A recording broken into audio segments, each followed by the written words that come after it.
Okay, this is how to edit a product for the website. If we start off with an original picture from uploaded from the camera, and you can see that it needs a little bit of lightening up a bit and stuff, but also we need to crop it first.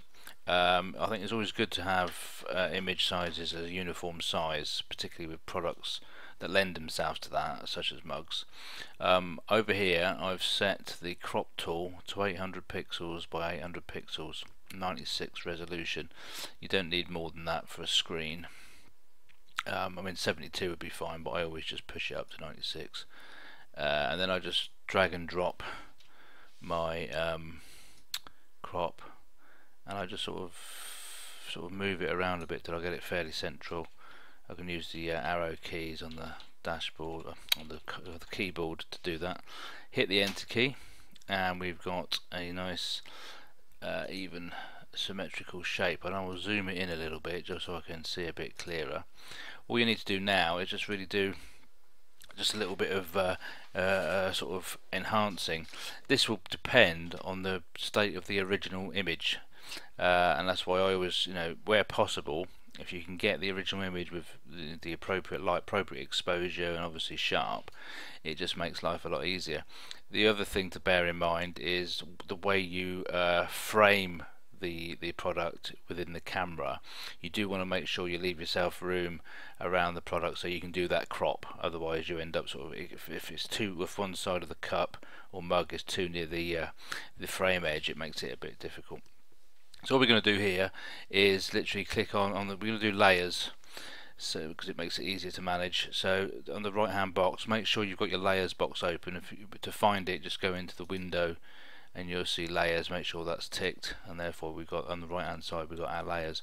I'm going to click on this, the like the yin yang sign at the bottom there, the little circle. Click on that, and I'm going to choose levels, and you can see just straight away why it's a little bit dull, because of the lightness here. So we're going to click on this, the white cursor, drag it to the edge, and then I'm going to click on the black cursor, drag it to the edge.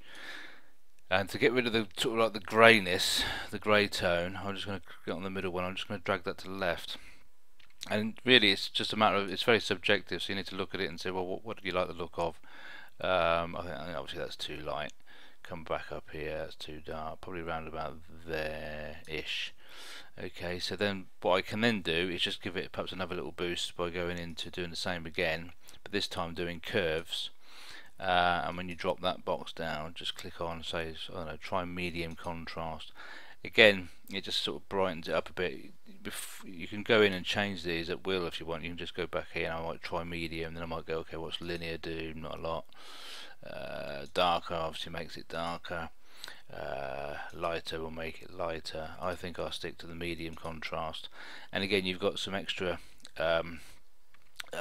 extra adjustment capacity. If you go down into where the layers is down here, you've now got this opacity box, so you can actually drag this, and that can give you a little bit of extra sort of latitude in it. So I'm going to keep it 100%. Once I've done that, I go to layer, and then I click on flatten image. Now I want to sharpen it. Always leave your sharpening to last, otherwise it deteriorates the pixels a little bit if you do it first. And I always create a duplicate layer, because you can then adjust it slightly further. So I've now got, so what I'm going to do now is I'm going to do a sharpening on the background layer which I've just created, and I'm going to do that by going to filter, sharpen, unsharp mask, and I'm going to push the sharpening up to 145%, 2.8 radius with no threshold. If again, you can play around with these, it's really up to you, personal taste. If I press the threshold up, it just sort of blurs it back a bit.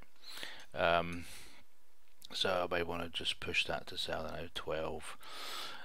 Click on that. But what I've also got here is this extra ability to adjust. So if I take that to 0, it takes off all the sharpening, and I can break it right up. I tend to sort of pull it back a little bit so that it's not too sharp.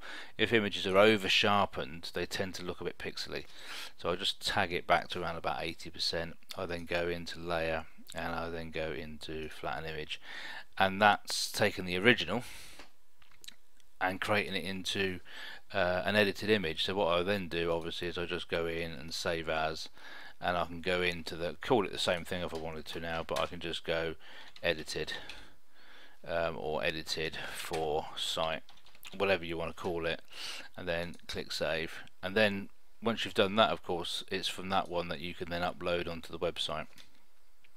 What's useful to do to keep the space of the server space on the server to a minimum, which obviously helps with the speeding up, we can go into File and we can go to Save for Web and Devices, and this then just takes it down to the next level without losing any quality.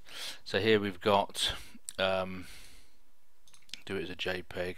So here we've got the original 1.83 at maximum. It's 500k in terms of size. If I don't need it that much, I can go down to high. It's still pretty good, but it drops it to 91 kbs, which is a much smaller file. Same size in as much as dimensions, pretty much the same quality. It's not to the naked eye, you can't see much difference. But then when I save that, and it will save it into the same folder that I've gone to once I've set the folder up. Where are we? Where are you? Rob's Mugs. There we are. Mug images. So basically, I will then save that as perhaps in a new folder. You'd always know it's done saved for web or devices, because in between each word that you've typed in for your file name, it puts a little hash. Sorry, not a hash, a dash in between each one, so it just makes it easy to spot. So then you click on save, it then saves into the folder, and obviously then when you hover your mouse over the files, a little box pops up and it then tells you the size. So it will actually say 800 by 800 pixels, 91 KB, so you know it's the one. So then when you go into the website, you will then just be able to upload it straight into your media file or into the product page itself. And that in a nutshell is how you edit an image.